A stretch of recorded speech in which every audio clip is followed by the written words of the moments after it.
something that has happened here. The attacks of September 11th brought forth incredible acts of heroism from the American people.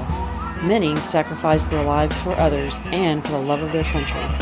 Being a hero means being willing to sacrifice your own interests, even your own life if necessary, for the greater good, for other people. I think a hero is someone who is willing to pay the price for being courageous.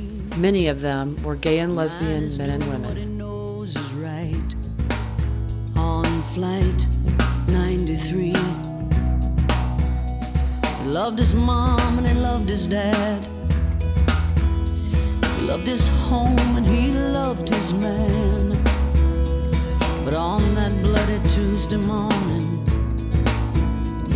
he died an American. When I think about being American, I think the first word that comes to my mind is free. To be an American, you should or need to have pride in your country and to know and hopefully believe in the heritage.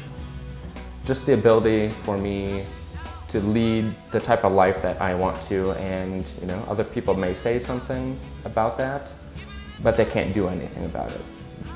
It's both a gift and a responsibility. You can't call somebody a hero in one breath and then condemn them as being, a sinner in the next. Not marry or teach your children in our schools, because who he wants to love is brave. And now, the same country that held these men and women to be true American heroes wants to deny them the same constitutional rights afforded all other American citizens, the right to marry who they choose. And he made his choice, and without a doubt, still can't figure out how me marrying my same-sex partner could impinge upon our neighbors across the street's marriage. I mean, the same thing happened with black soldiers in the Civil War and in other wars as well. Think about that.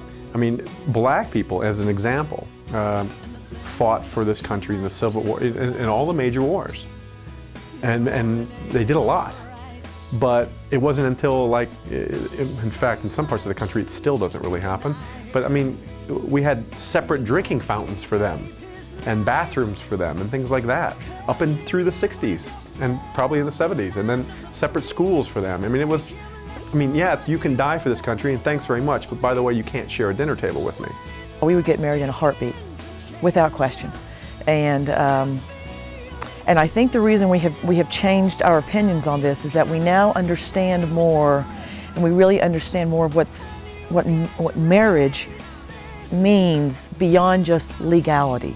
It is legality. That's what we need and what we want. But marriage also represents that you recognize two human beings who love each other, who are loyal to each other, who are committed to each other. That's marriage. A civil union is not giving us the right to have emergency family leave if a spouse becomes seriously ill. It doesn't give us the right to receive survivor benefits from our partner's Social Security. We keep talking about this 1,094 rights, benefits, and responsibilities that come along with marriage. These are all granted at the federal level. This is a marriage right. It is not a civil union right. Well, I think the way that it's currently being proposed, civil unions still wouldn't have the same legal benefits that marriage does. To me, I don't care what they call it, to tell you the truth. Fundamentally, the rights and the benefits should be the same, period. I have a dream that one day